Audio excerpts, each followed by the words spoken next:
Psalm 50.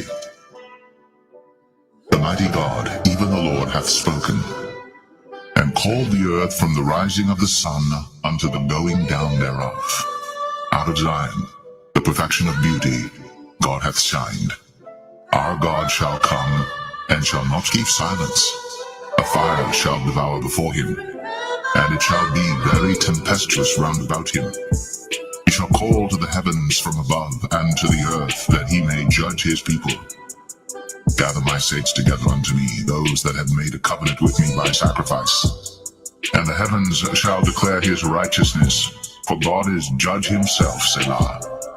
Hear, O my people, and I will speak, O Israel. And I will testify against thee. I am God, even thy God. I will not reprove thee for thy sacrifices or thy burnt offerings, to have been continually before me. I will take no bullock out of thy house, nor he-goats out of thy folds. For every beast of the forest is mine, and the cattle upon 1,000 hills. I know all the fowls of the mountains, and the wild beasts of the field are mine. If I were hungry, I would not tell thee, but the world is mine, and the fullness thereof. Will I eat the flesh of bulls, or drink the blood of goats? Offer unto God thanksgiving, and pay thy vows unto the Most High. And call upon me in the day of trouble. I will deliver thee, and thou shalt glorify me. But unto the wicked God saith, What hast thou to do to declare my statutes, or that thou shouldst take my covenant in thy mouth? Seeing thou hatest instruction, and castest my words behind thee. When thou sawest a thief, and thou consentedst with him, and hast been partaker with adulterers, thou givest thy mouth to evil, and thy tongue frameth deceit. Thou sittest and speakest against thy brother. Thou slanderest thine own mother's son. These things hast thou done, and I kept silence. Thou thoughtest that I was altogether such an one as thyself, but I will reprove thee, and set them in order before thine eyes. Now consider this, ye that forget God, lest I tear you in pieces, and there be none to deliver. Whoso offereth praise glorifieth me, and to him that ordereth his conversation aright will I show the salvation of God.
What if you could do SEO smarter and faster? With Wix, you...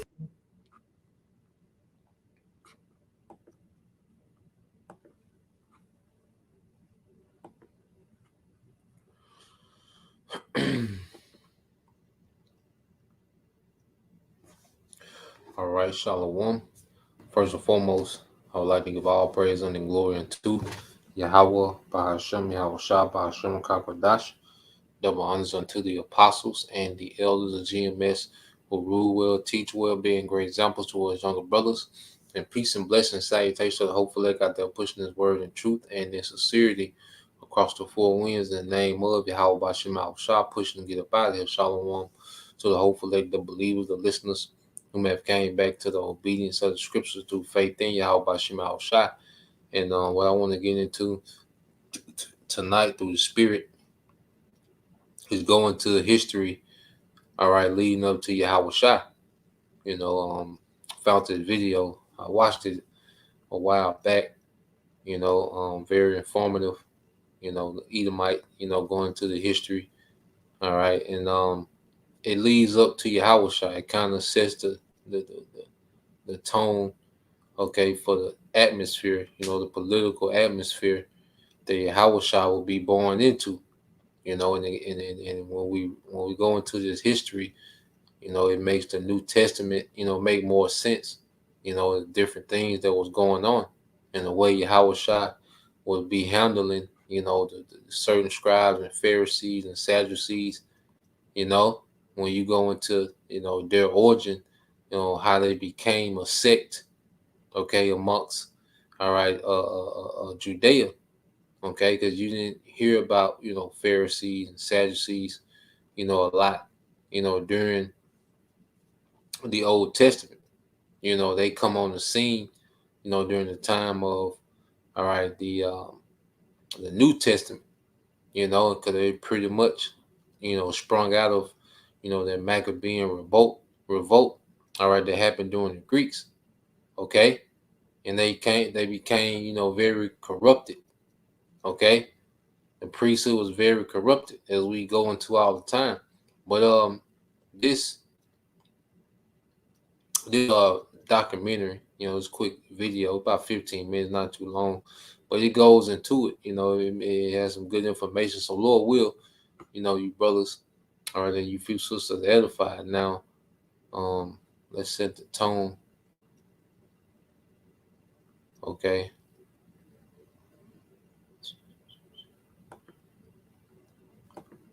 Let's get a few precepts, and then we'll go into it.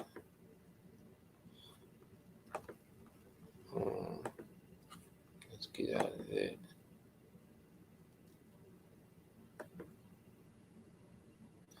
All right, because we understand, all right, that the Lord,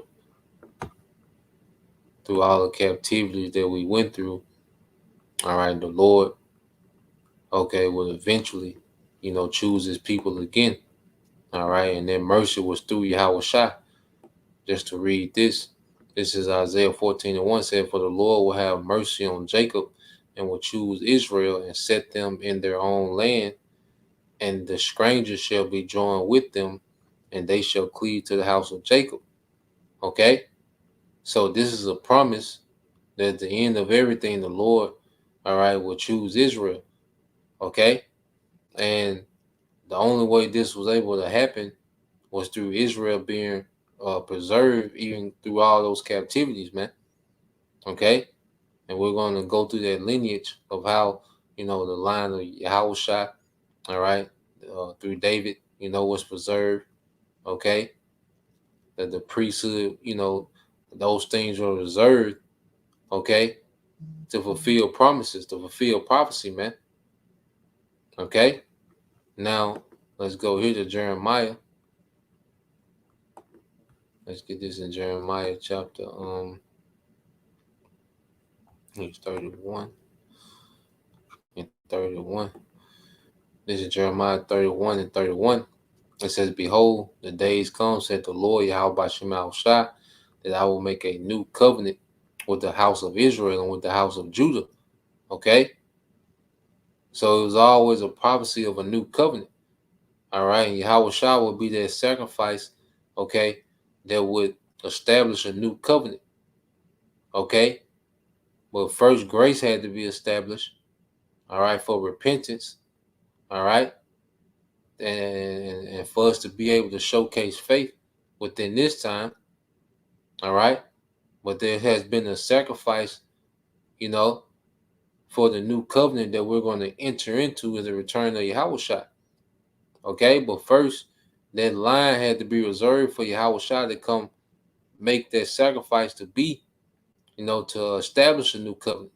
Okay, verse 32 said, "Not according to the covenant that I made with their fathers, in the day that I took them by the hand to bring them out of the land of Egypt, which my covenant they break, although I was a husband unto them, said the Lord. But this shall be the covenant that I will make with thee, the house of Israel, after those days, said the Lord. I will put my law in the inward parts and write them in their hearts, and will be their power, and they shall be my people. Okay? And this was all established through YAHAWASHI. Okay, let's get this in Matthew. All right, then we'll get into the video, and just go through their history. All right, I'm trying to keep it as concise, as possible. This is Matthew 26 and 26. It says, "And as they was eating, Yahushua took bread and blessed it and brake it and gave it to the disciples and said, Take, eat, this is my body. And he took a cup and gave thanks and gave it to them, saying, Drink ye all of it, for this is my blood. This is my blood of the new covenant, which is shed which is shed for many for the remission of sins." Okay, so Yahweh came to establish, okay, a new covenant. All right, for these times. Okay, when he will come back, the sacrifice has already been made. The blood has already been shed. Okay, and it's going to be activated as his return, but it's already established. Okay, and grace is taking us from the old covenant into the new covenant, but Yahweh had to establish that through his sacrifice. Okay, so everything had to be set up for their prophecy to play out. All right, so we're going to go into how certain things were preserved just for that. All right, prophecy to play out, for Yahweh to come on the scene, and everything was set up for him to do exactly what he needed to do. Okay, the Romans being in power. Okay, you still had a little, Judea still had, a little autonomy, which is, like sovereignty. They was able to keep the law, keep their customs, because under the Greeks, all right, especially on the Seleucid line, okay, through Antiochus, what they Hellenized Jake, man. Okay, you will be put to death for trying to keep the law. But on the Romans, okay, there was some leniency to where Jake was in captivity and Jake was taxed, but they was able to keep the law. Okay, you had the temple, okay, and all they had to be, intact for Yahweh to walk perfect and to eventually be that sacrifice, man, to shed their blood through crucifixion. Okay, so let's get straight to it. Like I said, I'm trying to be concise.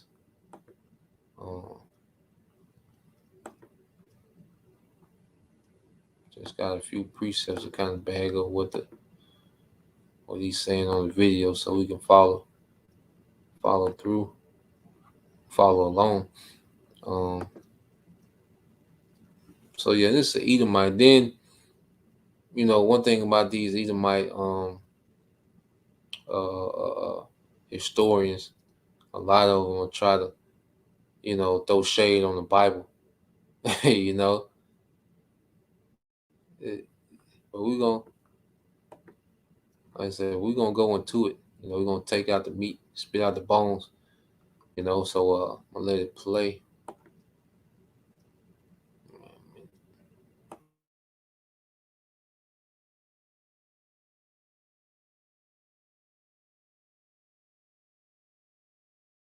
Hello, my name is Sam, and I'm the host of the YouTube channel Sam Arano. But today, I'm guest narrating for Useful Charts in order to show you the family tree of the Hasmonean and Herodian dynasties, the two dynasties that ruled the kingdom of Judea during the Hellenistic and early Roman periods. I'll be starting with the Maccabees, who are the main characters in the Hanukkah story, who, according to the Christian Gospels, was the king of Judea when Jesus was born.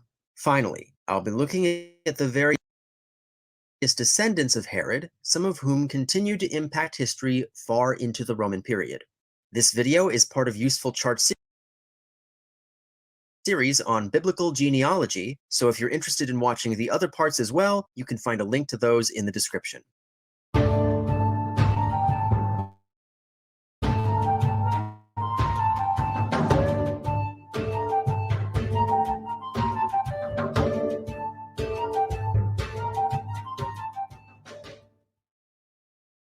The previous video in this series ended with the fall of the kingdom of Judah to the Babylonians in 586 BCE. At that point, the original Jewish temple in Jerusalem was destroyed, and the Jews were exiled to Babylon. But when Cyrus the Great of Persia conquered Babylon, he allowed the Jews to return home. The grandson of a former high priest named Joshua and the grandson of a former king named Zerubbabel teamed up to lead the return and to start the process of building a new temple. If we zoom ahead several hundred years to around 200 BCE, we find that the descendants of Joshua are still serving as high priests.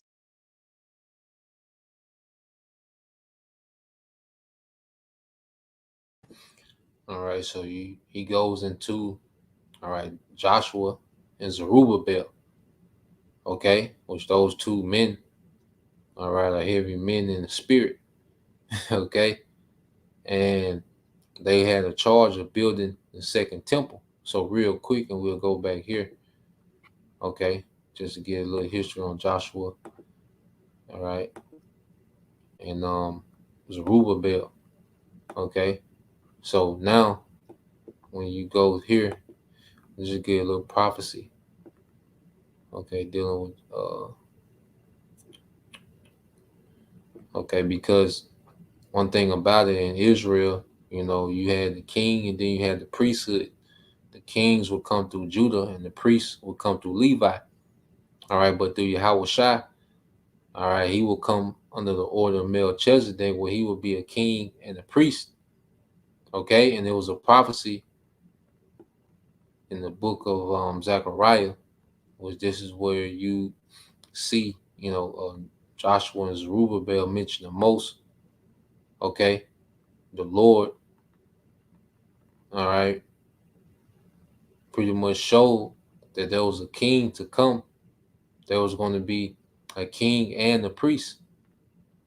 Okay, so you get this in Zechariah 6:11 said, then take silver and gold and make crowns and set them upon the head of Joshua, the son of Josedek, the high priest. So he put crowns on the head of Joshua, and Joshua was a high priest. Okay, the priesthood, okay, and the kingship was two separate offices, you know, and it's going to go into it in the video. All right, but under YAHAWASHI, these two offices became combined. All right, it says, and speak unto him, saying, thus said the Lord of hosts, saying, behold, the man whose name is the branch, and who is that branch? YAHAWASHI. Okay, and he shall grow up out of his place, and he shall build the temple of the Lord. And this is the third temple, which is us. Okay, the house of David. Okay, that elect. Okay, beginning with those first fruits. Even he shall build the temple of the Lord, and he shall bear the glory, and shall sit and rule upon his throne, okay, and shall be a priest upon his throne. All right. So you see the combining of the two offices of the priest and the king, okay, and the council of peace shall be, all right, and the council of peace shall be between them both, okay. So now let's deal with the branch. That branch will come out of what line? Okay. And you see the branch in capital letters, letting you know that's YAHAWASHI, man. All right. Because you go to Jeremiah, you're going to see the branch. And it's going to be in capital letters. Okay. Jeremiah 23.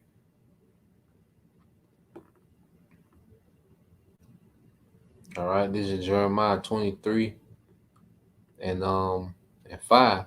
All right. It says, behold, the days come, said the Lord Yahweh, that I'll raise unto David a righteous branch, okay, and a king shall reign and prosper, and shall execute judgment and justice in the earth. Okay, let you know Yahawashi was establishing, okay, and combining those two offices of priest and kingship, just as Melchizedek. Okay, you go here to the king of Salem, all right, and you go into Melchizedek. In Genesis 14 and 18, it says, in Melchizedek, king of Salem, all right, of Shalom, all right, king of, king of what? Peace. Brought forth bread and wine.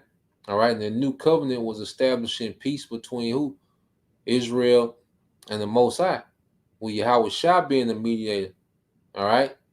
Or this covenant. Moses was the mediator first. Okay. Malak Tazadak.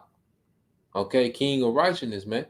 It says, and Melchizedek, king of Salem, brought forth bread and wine. Okay. Didn't he give the disciples bread and wine? All right, Matthew 26 to establish what? That new covenant. Okay. And he was the priest of the Most High God. So he was a king and he was a priest. All right. It said, for this Melchizedek, king of Salem, priest of the Most High God, who met Abraham, this Hebrews 7:1. It said, for this Melchizedek, king of Salem, priest of the Most High God, all right, who met Abraham returning from the slaughter of the kings and blessed him, to whom also Abraham gave 10th part of all, first being by interpretation king of righteousness, and after that king of Salem, which is king of peace. Okay? So YAHAWASHI combined those two offices that were separated. All right? The kingship and the priesthood. Okay? And those 12,000 men, okay, from each tribe are going to come in that same stead as kings and priests. All right? So let's get this here.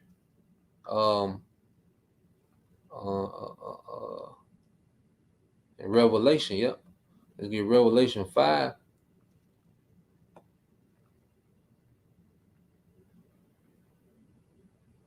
All right. Let's get to the point. This is Revelation 5:5. It says, and they sung a new song. All right, who was that? The prophets, man.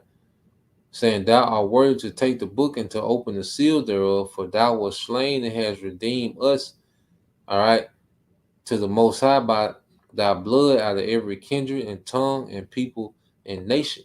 All right, and those kindred is speaking of the nations of the tribes of Israel that have been scattered amongst all nations. Let's just show it real quick. All right, for edification's sake. All right, let's go here. Okay, here, kindred. All right, which the Greek word is phule. Okay, it says a tribe. It says in the New Testament, all persons descending from one of the 12 sons of the patriarch Jacob. Okay, so those kindreds of different nations and different tongues are people scattered amongst different nations, looking like different nations, speaking different tongues. Okay, it says in verse 10, this the point, it has made us unto our power kings and priests. Okay, and we shall reign on the earth. Okay, and this is what YAHAWASHI was establishing. Okay, and you had the Levitical priesthood. They wanted to be, all right, you had the Levites. They was pretty much wanted to be kings and priests over Israel. But that was YAHAWASHI's office, man. And the order of the men that would come under YAHAWASHI and the priesthood, they didn't want to come under their order. They was corruptible. All right, they had became too corrupt, and that's why John was cussing their ass out, saying, "Who warned you niggas about repentance, man?"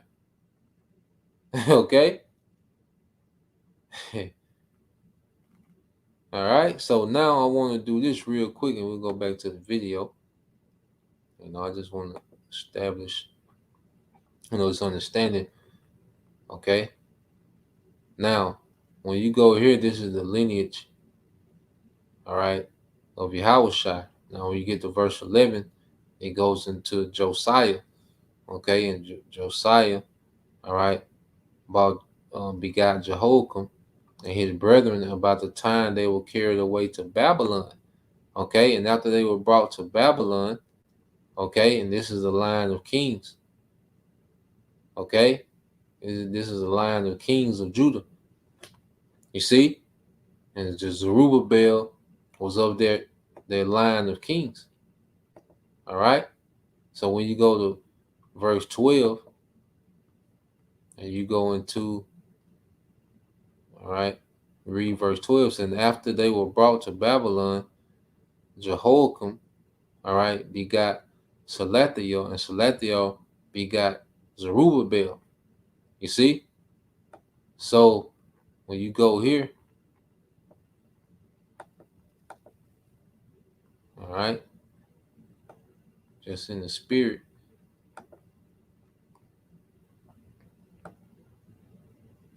all right, in the Hebrew is Yakanayah, all right, Yakanayah, okay, which means Yahweh will establish, all right, and through that line, okay, all right, through that line, the covenant, new covenant was established. Because remember, he said he will establish a new covenant. Well, through this lineage, okay, of Judah through David, okay, the Lord would establish a new covenant, which would establish, all right, those promises, man. All right, so you just read upon the history. It says, son of King Jehoiakim of Judah, the king of Judah for 3 months and 10 days before he surrendered to Nebuchadnezzar and was taken captive to Babylon, where he was imprisoned for the next 36 years, released at the death of Nebuchadnezzar, and lived in Babylon, all right, until this day. Okay? So he was taken captive to Babylon, all right, and he begot a son, all right, and one of his sons,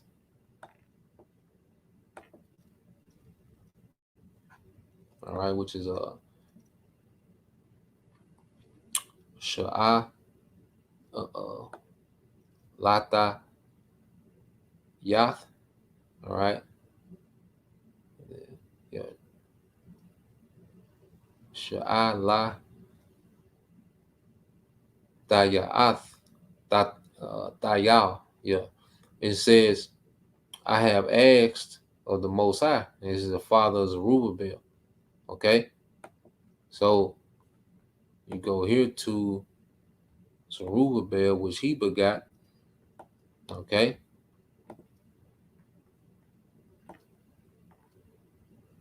In the Hebrew, Strong's G 2216, Zarababel.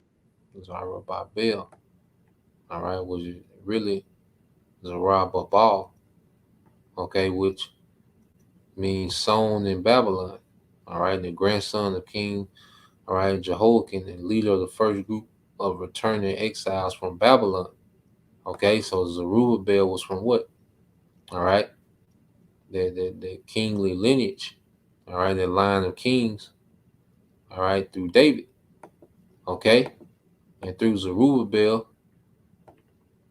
okay, and Jacob, all right, begot Joseph, this is Matthew 1:16, the husband of Mary, of whom was born YAHAWASHI, who is called Hamashiach, okay. It says, so all the generations from Abraham to David are 14 generations, and from David until the carrying away in Babylon are 14 generations, and from the carrying away of Babylon unto Yahawashi are 14 generations. Okay? Those 42 generations from Abraham to Yahawashi. You see? and who blessed Abraham? Melchizedek. You know, if you got ears to hear, man. You know, if you got ears to hear.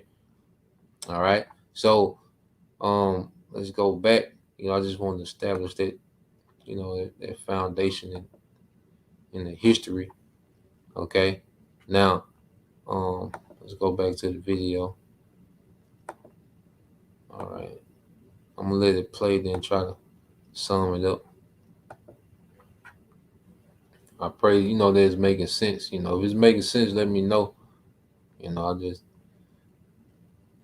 you know, try to compress this history.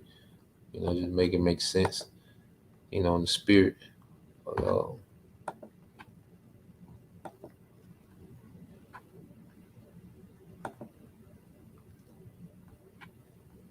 let's go back to it.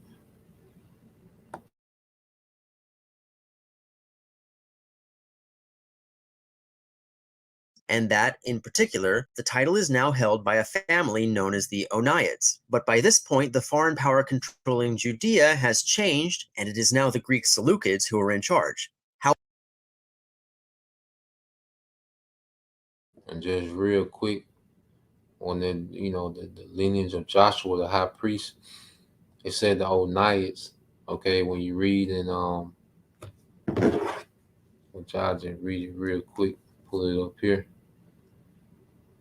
When you read in 2nd Maccabees, 4th chapter. All right, just real quick.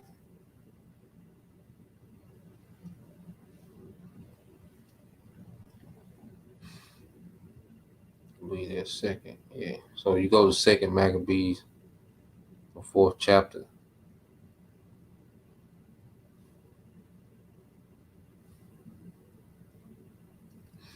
All right. I started at verse 1. 2nd Maccabees 4:1 said, "This Simon now, all right, of whom we spake before, having been a betrayer of the money and of his country, slandered Onias as if he had terrified Helidorus and been a worker of these evils." Okay. So this Ananias, all right, that is speaking of, okay, was from that line of Joshua. Okay, the high priest went through Onias, all right, but then you had his brother, Jason, all right, pretty much, paid to be the high priest, okay, and they got Onias out of there, Onias the second, and then it was just a shit show from there, and that led to the Maccabean revolt, because the leadership had got so corrupted, the priesthood had got so corrupted, but he's gonna go into it. However, not all Jews were happy with the increased Hellenization promoted by the Seleucids, and things finally came to a breaking point when the Seleucid king Antiochus Epiphanes shut down the Jewish temple in 167. At this point, the Oniads fled to Egypt and built another temple there, while a member of a different priestly family, named Mattathias, launched a resistance movement in Judea in the hopes of achieving Jewish independence. Eventually, Mattathias' son, Judah Maccabee, recaptured Jerusalem from the Seleucids and reconsecrated the Jewish temple, a story that today is remembered through the holiday of Hanukkah. Judah thus became the first high priest of the Hasmonean dynasty. Note that the name Maccabee, while often applied to all of Mattathias' son, was actually just a nickname held by Judah only. In English, it means the hammer, Hamaccabi. So the name of the dynasty is not the Maccabean dynasty, it's the Hasmonean dynasty named after their ancestor Asmoneus. Judah Maccabee was actually killed in combat before the end of the revolt, and the high priesthood went to another family for a while before returning to the Hasmoneans in 153, when it was given to Judah's younger brother Jonathan Aphus, and then later to their brother Simon Tassi, who also proclaimed himself Prince of Judea. In 134, Simon was assassinated along with his two eldest sons, so both positions fell to his youngest son John. John had been raised in the expectation that he would never have any power, so he began his rule woefully unprepared, but eventually rose to secure full independence for Judea and lead a number of conquests against the now collapsing Seleucid Empire, taking the regnal name Hyrcanus I. Hyrcanus' son Aristobulus I continued these conquests. So you had, the Onias, which there was a righteous line of priests, okay, but then you had Jason overthrow on Onias, and it got to the point to where the Hellenization was so much. All right, it got to be so much, which I'm gonna read here. All right, let's give a couple of priests of this 2nd Maccabees 4, and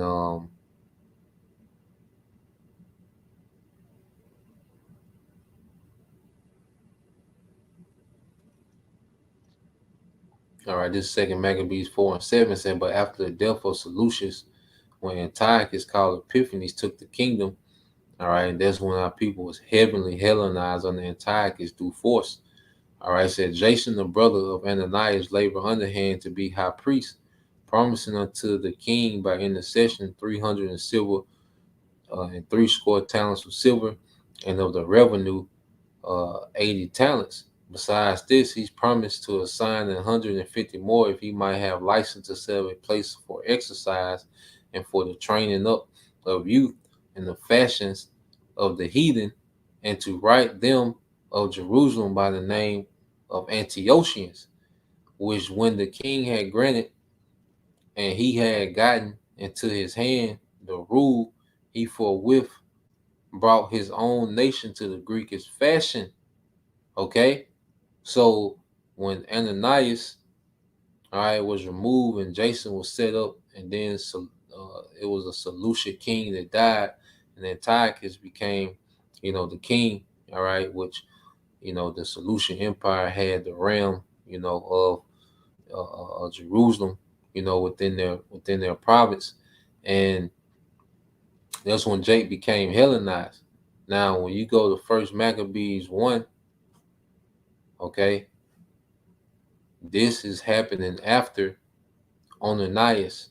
This is what's happening during the time of the reign of Jason, all right, as high priest. Okay, so when you go to First Maccabees, the first chapter, all right, and it letting you know this is during the time of Jason, because this is going into Antiochus. It's First Maccabees 1:10. It says, and there came out of them a wicked root, Antiochus, surnamed Epiphanes, son of Antiochus the king, who had been a hostage at Rome, and he reigned in the 137th year of the kingdom of Greeks.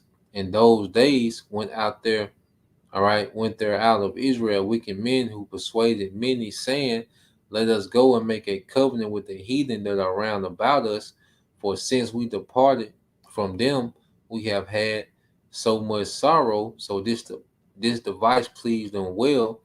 Then certain of the people were so forward herein that they went to the king, who gave them license to do after the ordinances of the heathen, whereupon they built a place of exercise at Jerusalem according to the customs of the heathen, okay, and made themselves uncircumcised and forsook the holy covenant and joined themselves to the heathen and were sold to do mischief, okay. And this is the behavior that will lead up to the Maccabean revolt, okay. So you had, all right, Mattathias, okay. I'm gonna just read Maccabees, First Maccabees 2. I'm gonna read through it real quick. All right. So you had pretty much Jake, going after the heathen, wilding, tripping. Okay, and you see how these niggas wilding today. These niggas back. All right. You always had a remnant of Israelites that were just wilding, knowing they was Israelites, tripping. Okay, going hard body. you know. All right. So you go First Maccabees 2:1. It says, in those days arose Mattathias, the son of John, the son of Simeon, all right, a priest of the sons of Jorib from Jerusalem, and dwelt in Madon. And he had 5 sons, Joanan called Cadiz, Simon called Thassi, Judas, who was called Maccabeus, Eleazar called Avaron, and Jonathan, whose surname was Appius. And when he saw the blasphemies that were committed in Judah and Jerusalem, he said, woe is me, wherefore I was born to see the misery of my people and of the holy city, and to dwell there when it was delivered into the hands of the enemy, and the sanctuary into the hands of stranger. Her temple is become as a man without glory. Her glorious vessels are carried away into the captivity. Her infants are slain in the street. Her young men with the sword of the enemy. What nation have not had a part in her kingdom and gotten her spoils?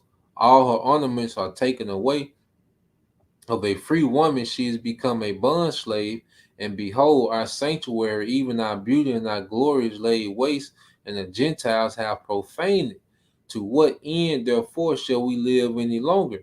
Then Mattathias and his son rent their clothes and put on sackcloth and mourn very sore. In the meanwhile, the king's officers, such as compelled the people to revolt came into the city Madon to make them sacrifice. And when many of Israel came unto them, Mattathias also and his sons came together. Then answered the king also and said to Mattathias on this wise, Thou art a ruler and an honorable and great man in this city, and strengthened with sons and brethren. Now therefore come thou first and fulfill the king's commandment, like as all the heathen have done, and the men of Judah also, such as remain at Jerusalem, so shalt thou and thy house be in the number of the king's friends, and thou and thy children shall be honored with silver and gold and many rewards. So it was pretty much on the Mattathias, they wanted to use his influence to persuade Jake, all right, to be Hellenized, man, to go off. Okay? But this is Mattathias' answer. Then Mattathias answered and spake with a loud voice, though all nations that are under the kingdom, all right, the king's dominion obey him and fall away every one from the religion of their fathers and give consent to his commandments, yet will I and my sons and my brethren walk in the covenants of our fathers. The Most High forbid that we should forsake the law and the ordinances. We will not hearken to the king's words to go from our religion, either on the right hand or the left. Now, when he had left speaking these words, there came one of the Jews in the sight of all to sacrifice on the altar, which was at Molden according to the king's commandment. So you had a nigga, all right, while Mattathias was speaking, all right, he took his simple ass up there, okay, and sacrificed, all right, swine on the altar, man. Okay, which it said which thing when Mattathias saw, he was inflamed with zeal, and his rein trembled, neither could he forbear to show his anger according to the judgment, wherefore he ran and slew him upon the altar. Also the king's commissioner, who compelled men to sacrifice, he killed at that time, and the altar he pulled down, and that started their revolt. Okay, so you had Judas, then you had his son or his brothers, that will lead the revolt. And by the time you get down to John Cranus, which was one of the sons of Mattathias, youngest sons, he pretty much let me see, go back to it. All right, he was pretty much, all right, the grandson, okay, of Mattathias, okay, and he's the one where John Hyrcanus, he's the one that's really establishes the Hasmonean dynasty. They was making Edomites, okay, keep the law, those Idumeans, okay, and we're gonna see how that come into play, all right, in this video as well. So just laying that foundation for that history, all right, and we'll go on.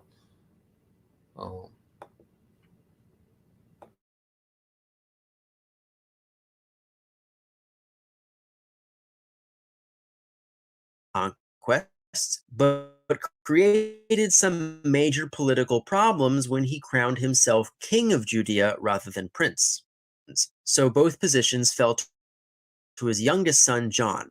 John had been raised he would have power, so he began his rule woefully unprepared, but eventually rose to secure full independence for Judea and lead a number of conquests against the now collapsing Seleucid Empire, taking the regnal name Hyrcanus I. Hyrcanus' son, Aristobulus I, continued these conquests, but created some major political problems when he crowned himself king of Judea rather than prince. This is because, according to the biblical book of Numbers, there needed to be a strict separation between the crown and the high priesthood. Aristobulus died less than a year after taking power, but the issue of crown and temple would haunt the Hasmonean dynasty for a long time, as we'll see.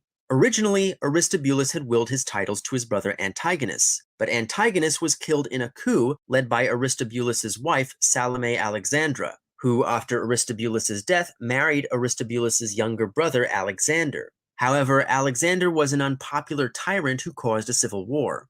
And while he and his allied political party, the Sadducees, won that civil war, their victory was rapidly undone in a soft coup by Salome and her allies, the Pharisees, which ended up with Salome as the real power behind the throne. When Alexander died in So you see, this is when the Sadducees and the Pharisees come on the scene. All right, the Sadducees, they was more Hellenized, they was more the upper class, okay, the aristocrats, okay, of all right, Judea. Okay, the Sadducees, they was with, the Hellenization. The Pharisees was more orthodox. Okay, that's why they were so heavy into the law. You know, they was all right. I was trying to trip Yahawashi up with the law. Okay, but the Sadducees, them niggas just balling. Okay, they just knew they was Israelites. They knew scriptures. Okay, but they erred not knowing the scriptures as Yahawashi told them. You know, but this is where they come on the scene through this infighting between, all right, rulership of the Hasmonean dynasty. Okay, so they was birthed in corruption.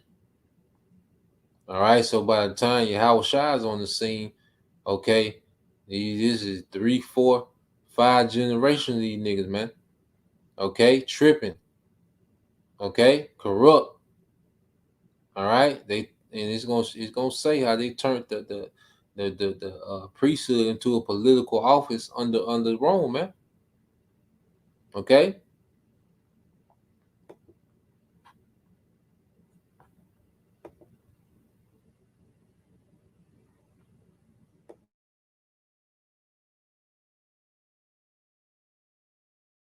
in 76, Salome was crowned as Queen Alexandra, and it was under her that Jews power and prestige. Under Alexandra's reign, the high be of priestly blood to be eligible, and the position was given to her eldest son Hyrcanus II, with her younger son Aristobulus II to become king, thus separating the crown and the priesthood. However, this ended up not happening, because Aristobulus was an ally of the now marginalized Sadducees. So another civil war erupted, in which Hyrcanus II ruled as king and high priest for a year before being overthrown by Aristobulus. This war quickly ground to a stalemate, which was finally broken by the Roman leader Pompey the Great. Under Pompey's supervision, the monarchy was suspended in order to finally deal with the succession and separation of powers. Hyrcanus II was reinstalled as high priest and given the title ethnarch, and his daughter married Aristobulus' son in order to reunite the two sides in the civil war. As luck would have it, their first child was a daughter, Mariamne the Hasmonean, who as a woman was ineligible to be high priest, thus finally separating the crown and the priesthood. However, Mariamne would never be queen in her own right. In order to fight in the civil war, Hyrcanus II had relied on the leadership of a general named Antipater the Idumean.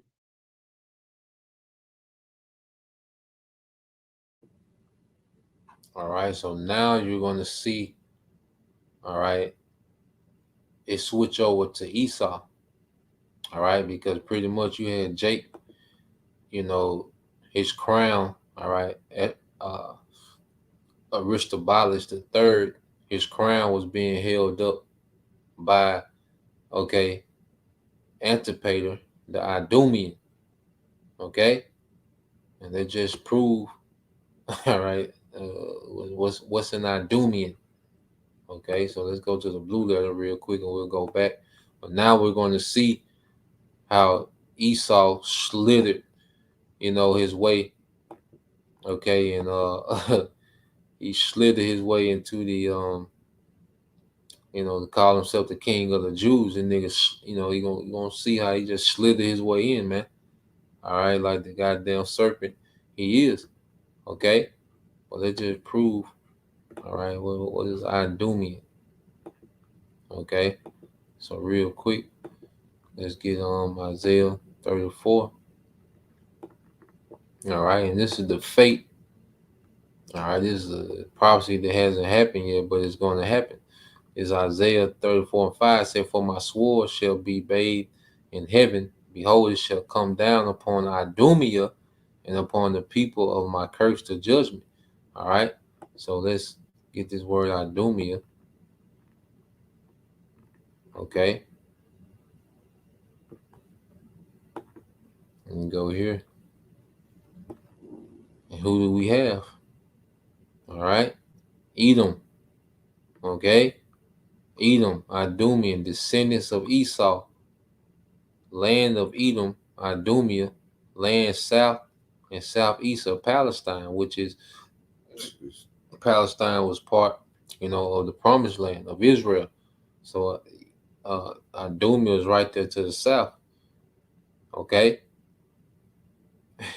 You see, there's Edom. All right, Esau.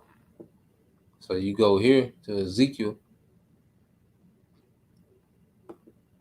36. All right.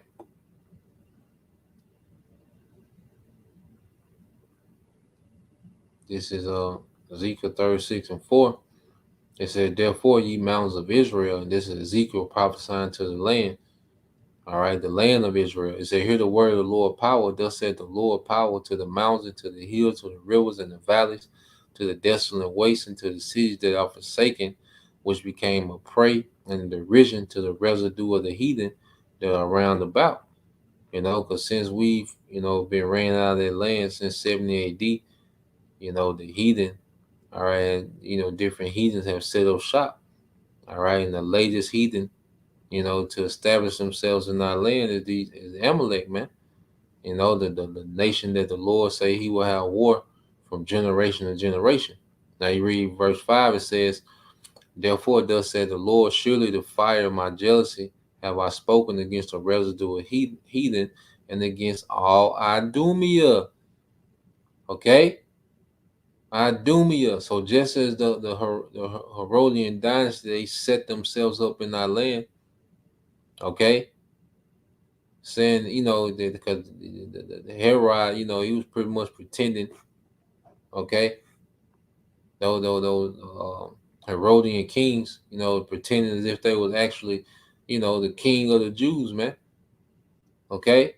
Imitating, man. Which have appointed my land in their possession, which adjured their hearts with despiteful minds to cast it out for a prey. Okay, and it all goes back to these devils on their birthright, man. Okay, so you had this, happening. You had, back then, you had Esau in the land. Like what he doing now is nothing new. He done set up in our land before, you know. Imposing as us. Okay. This time he just did it on a whole nother scale, man. Okay. As if we don't, we don't exist. You see? So let's go here. Oh yeah, let's get this. And that's why YAHAWASHI said this. This is why YAHAWASHI,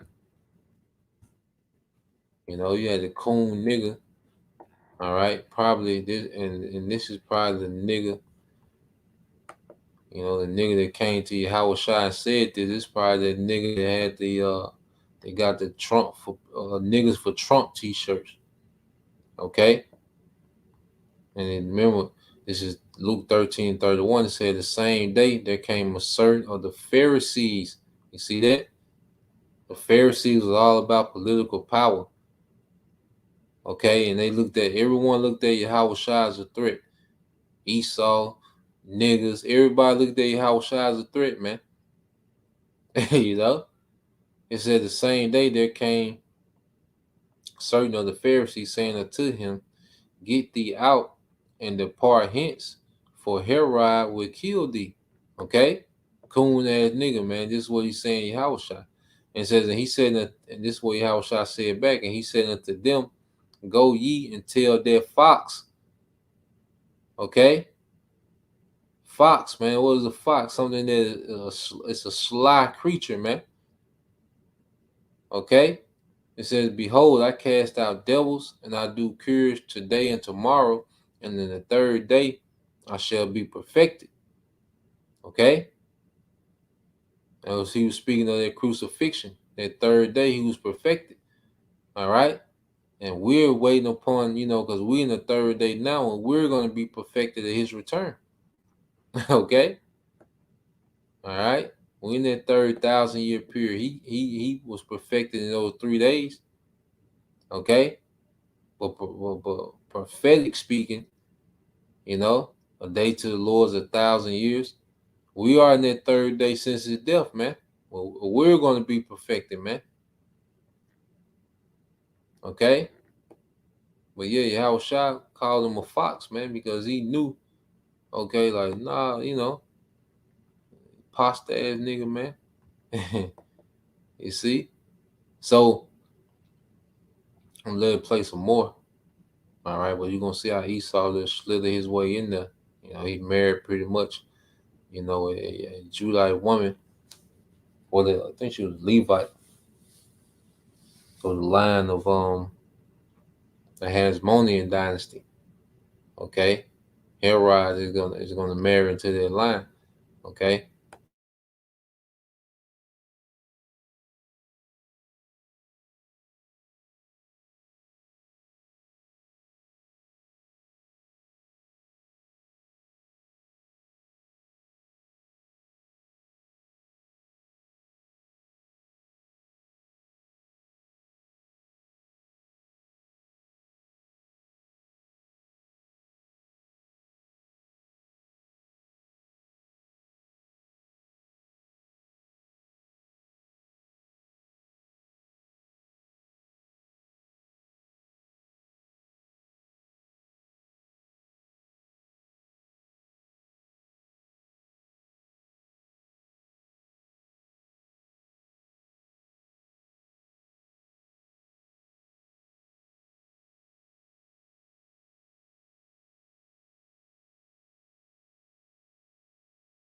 So you see Esau. All right, when Herod got in there, he started wiping out. Okay, any descendant of the Hasmonean dynasty. Okay, so now it should make sense when they spoke of Yahushua being born. He went crazy and just started killing all the Hebrew boys, which we're gonna get that, man. You see, he was looking to that. He was looking at that as a threat to the throne, because they was thinking Yahushua was coming to establish the kingdom then. Okay, but Herod had already been slaughtering. All right, Jake. Before the wise men let them know that, hey, the prophecy of the Israelite king, all right, has happened. Okay, I say it should start to sink in a little different. When you understand the history behind what was going on leading up to your house shot. Okay.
Oh, Salaki on a no sound.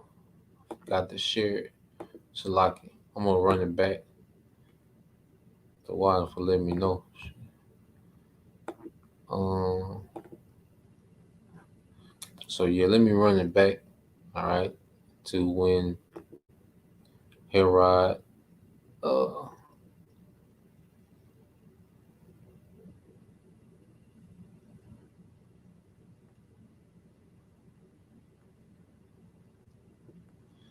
So yeah, I'm gonna run it back.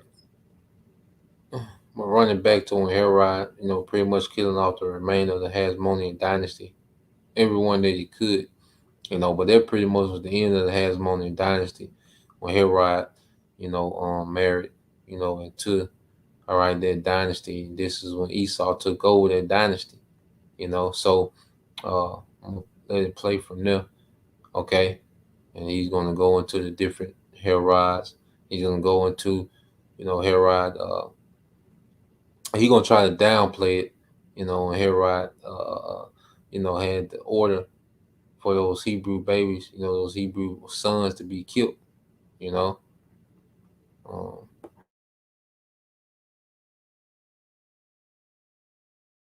In order to reunite the two sides in the Civil War.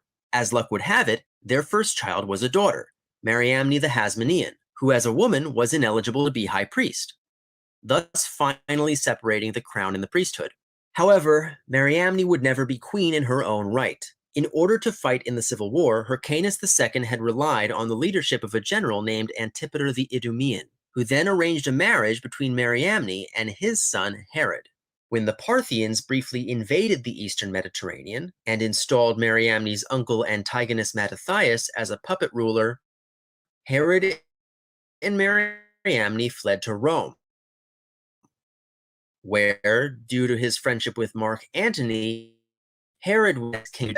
Herod and Mariamne had two sons, Aristobulus and Alexander. But as Herod fell deeper into paranoia, he eventually had Mariamne executed, later followed by Aristobulus and Alexander, as well as all known Hasmoneans. The only Hasmoneans he couldn't get to were Aristobulus and Alexander's children, about whom we'll discuss more in a moment. Herod had several more wives and produced a very large number of children, but today he is mostly remembered for two things. First, he undertook a major renovation and expansion of the Second Temple in Jerusalem, and in fact, the only part of the Jewish temple that still exists today is a section that was added by Herod. That section is known as the Western Wall, or Wailing Wall. The second thing he's often associated with is the Massacre of the Innocents, an event that is recorded in the Gospel of Matthew, but for which there is no evidence outside the New Testament. According to the story, Herod was visited by 3 wise men from the east, who had come to Jerusalem because the stars had told them that a new king of the Jews had just been born in the nearby town of Bethlehem. In order to avoid a potential usurper, Herod had all the male children under the age of 2 living nearby killed. Again, this event is not recorded anywhere other than the Gospel of Matthew, and most historians consider it a myth. and that's Esau trying to downplay his wickedness, man.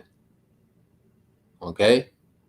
Esau just trying to downplay the wickedness, man. See, a lot of historians, it's cool, when the Bible says something or some type of history is in their favor, but then, everyone loves to go to the Bible when it backs up their point, but then when it goes against, okay, their agenda, their image, now we don't. It's a myth.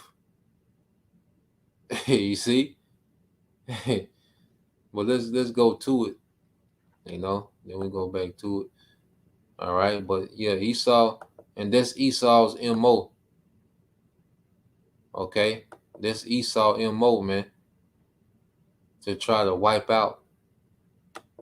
All right, the males of Israel, man. Everything that Esau Edom does is an attack against the Israelite male. That's why this society is so against Israelite males. Okay, because of who's in power.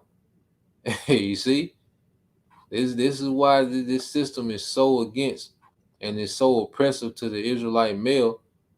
Okay, which women catch hell too, but it's geared. Okay, he even gives the woman power to do what? Because all the power, you look at all the power that the Israelite woman has, is to be rebellious against the Israelite man. It's to put hell on the Israelite man, from the court systems, okay, to the authority, uh,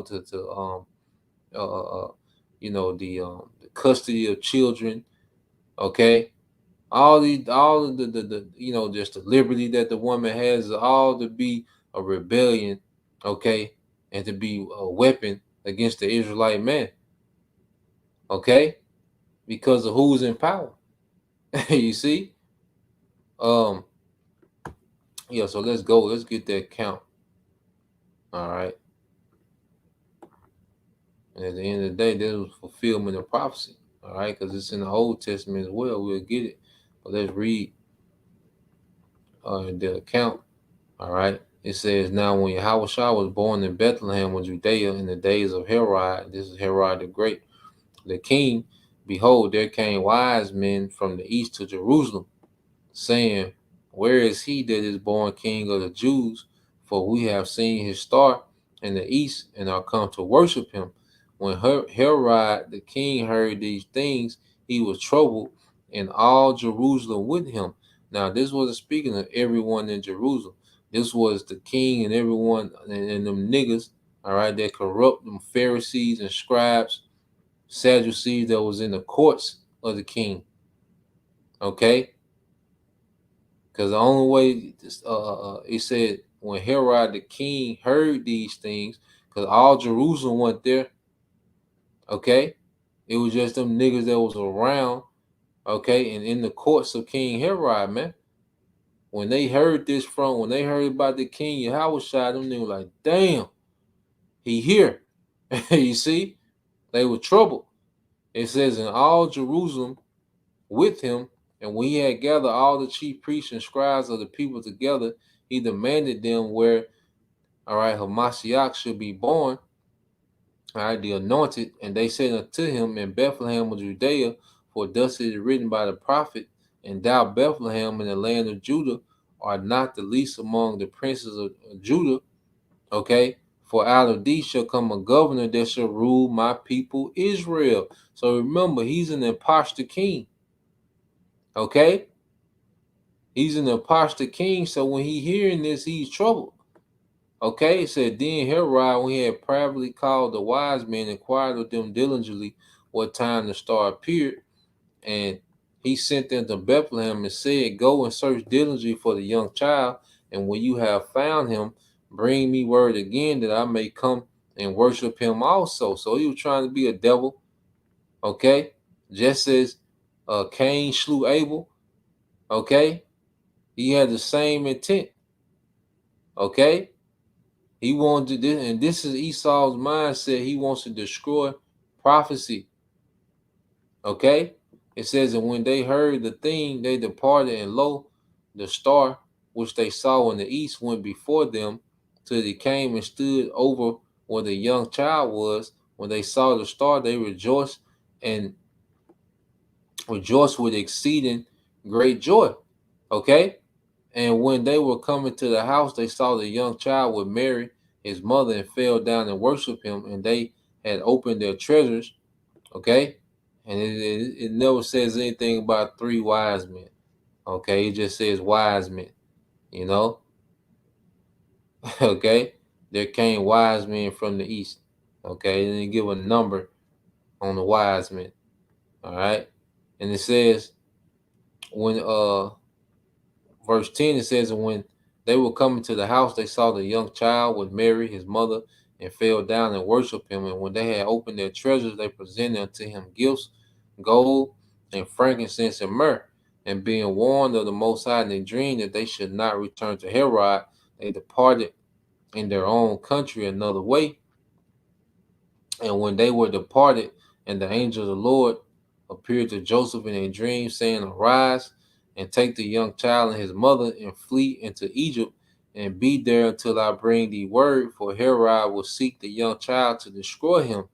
When he arose, he took the young child and his mother by night and departed into Egypt, and when it says, and was there until the death of Herod, that it might be fulfilled, which was spoken, okay, of the Lord by the prophet, saying, out of Egypt have I called my son.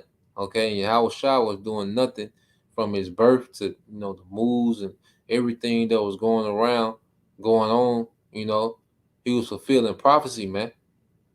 Okay, it said, then Herod, when he saw that he was mocked of the wise man, was exceeding wroth, and sent forth and slew all the children that were in Bethlehem, all right, and in all the coast thereof, from 2 years old and under, according to the time which he had diligently inquired of the wise men. So he lost it. Herod lost it. Typical Edomite, man. All right, and this is in prophecy, man. This is all in prophecy.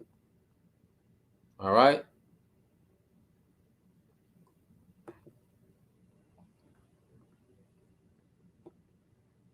This is Jeremiah 31:15 said, thus said the Lord Yahawashi, a voice was heard in Ramah, okay, lamentation and bitter weeping. Rahel, weeping for her children, refused to be comforted for her children because they were not. Okay, and you go here, and you can imagine, man, Roman soldiers just coming in and taking your 2-year-old and younger, the connection, that the mother has with, with those children at that age, man. Because they were breastfeeding back then. They were probably just, getting off the milk, okay? And then they just being slaughtered in front of them. You just sticking spears through children, man. Okay? So those women couldn't be comforted, man. You see? And you go to Rahel, you go to Ramah, all right? Now it's speaking of their land, all right?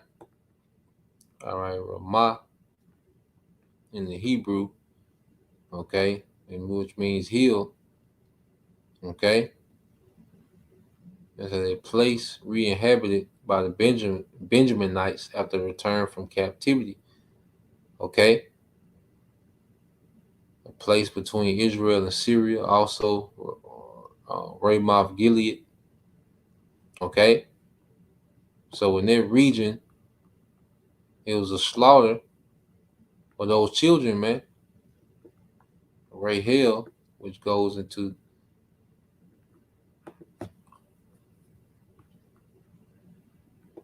all right, Rahala, all right, recall, okay, recall, which is you, female lamb, okay.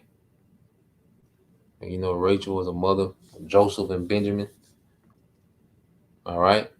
But Israelite women, crying for their children, man. You can imagine, their bitterness and their hurt, and them devils going to pay for all that, man. Okay, then you go here in prophecy, you go Revelation 12, okay. It said this Revelation 12:1. It says, and there appeared a great one in heaven, a woman clothed with the sun and moon under her feet, and upon her head a crown of 12 stars. Okay, and this is Israel. And she being with child, and that child is Yahawashi. All right, because Yahawashi sprung out of Judah, which is what, a tribe of Israel. All right, this woman represents, Israel. It says, and she being with child cried, travailing in birth, in pain to be delivered. And there appeared another wonder in heaven, and behold, a great red dragon, which is speaking of the Roman Empire, man.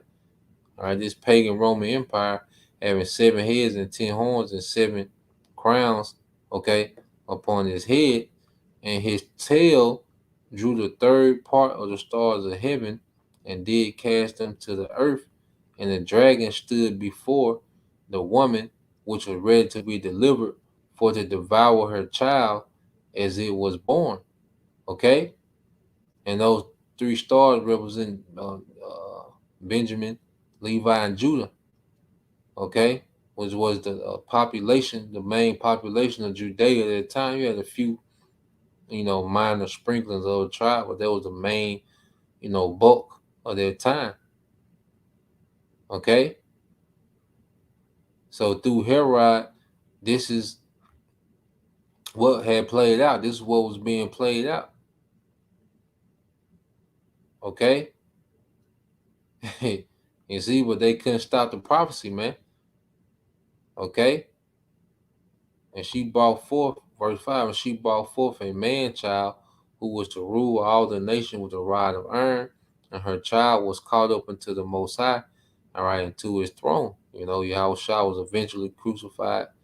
He was resurrected, but then he was caught up in their chariot back unto the Heavenly Father at the right hand. Okay? But Esau couldn't stop that prophecy. That's why Yahushua said, well, it is finished, man. All right? We got your ass, boy. You done. You see? And that's why we can go here.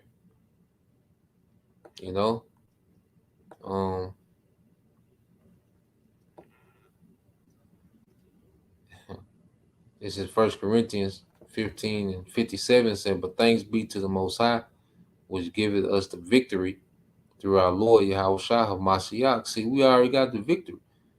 When Yahushua completed that mission and he went back to sit on that throne, now only thing he's waiting for is that green light to come get busy, man. And guess what? See, now everything should, fall into place. This the Bible just ain't no random stories and words and man, this is business, man. This this is why you go to Isaiah 63. Who is that coming from Edom? This is Yahushua. It ain't, we see why he coming to Edom first. With dyed garments from Basra, this that is glorious in his apparel, traveling in the greatness of his strength, I that speak in righteousness, mighty to save. Okay? Who is this coming from Edom? That's Yahushua. Okay? You see, he coming to deal. It says, wherefore art thou red in thy apparel and thy garments like him that treadeth in the wine fat, representing the slaughter. It says, I have trodden the winepress alone, and of the people there was none with me, for I will tread them in my anger and trample them in my fury, and their blood shall be sprinkled upon my garments, and I will stain all my raiment. For the day of vengeance is in my heart, and the year of my redeemed is come. And see, Yahushua got all this anger against these Edomites, man. Like Yahushua know that, like, damn, he put the hit out on all those 2-year-olds and under. Like Yahushua, he coming back to avenge all that, man. Everything this devil has done, Yahushua is coming back to avenge all that, man. But yeah, I just wanted to go into that history. It's about 8 more minutes left on the video, but for brothers that want to watch the rest of it, just go into their history, go into Acts, the lineage of Herod, all right, the Herodian dynasty, through the rest of the books, But yeah, I just want to go into that, just going into the history leading up to Yahushua, and it kind of, paint a picture of, why certain things happen, why Yahushua was dealing with Jake, how he was dealing with him, and, it's all linked to prophecy, man. So Lord will, you brothers and you few sisters edified once again, and give all praise, honor, and glory unto Yahweh, by Hashem, Yahushua, by Hashem, Kakadash, and double honors unto the apostles and the elders of GMS who rule well, teach well, being great example to his younger brothers. And peace and blessings, salutations, hopefully, Shalom.